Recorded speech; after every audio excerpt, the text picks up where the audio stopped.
अकोला के पैलपाड़ा में मवेशी पालने के नाम पर 46 गायों की तस्करी का मामला सामने आया है। बोरगांव मंजू पुलिस ने इस मामले में कार्रवाई कर 4 आरोपियों को गिरफ्तार कर 3 वाहन जब्त किया है। इस मामले में पैलपाड़ा के एक ग्रामीण ने बोरगांव मंजू पुलिस स्टेशन में शिकायत दर्ज कराई है।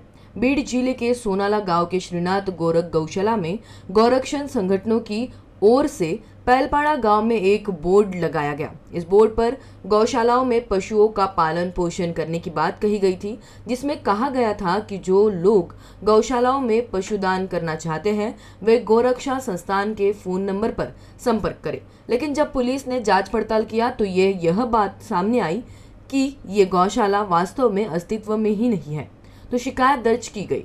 इस मामले में पुलिस ने 4 लोगों को गिरफ्तार कर 3 वाहन और गोवंश को जब्त किया गया है।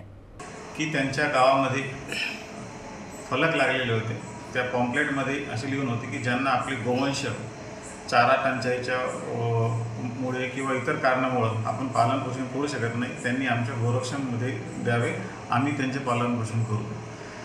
त्या गावामध्ये अनेक अशी गोवंश होते की ते चारा टंचाईमुळे ते त्यांना पालन पोषण करू शकत नव्हते, म्हणून त्यांनी त्या पॉम्पलेटवरून क्रमांकावर फोन केला।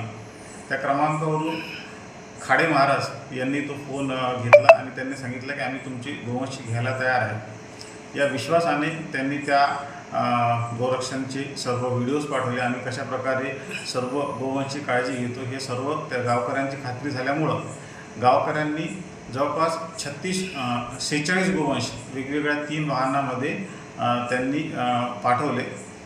ते सर्व गोवंश पाठवल्याच्या नंतर काही दिवसांनी ते सहज आपले गोवंश पाहण्यासाठी म्हणून त्या गावी गेले असता तिथे गेल्यानंतर त्यांच्या लक्षात आलं की असं कुठलं गावसुद्धा नाही आहे किंवा असं कुठलं गोरक्षण संस्थासुद्धा कुठेही अस्तित्वात नाही आहे।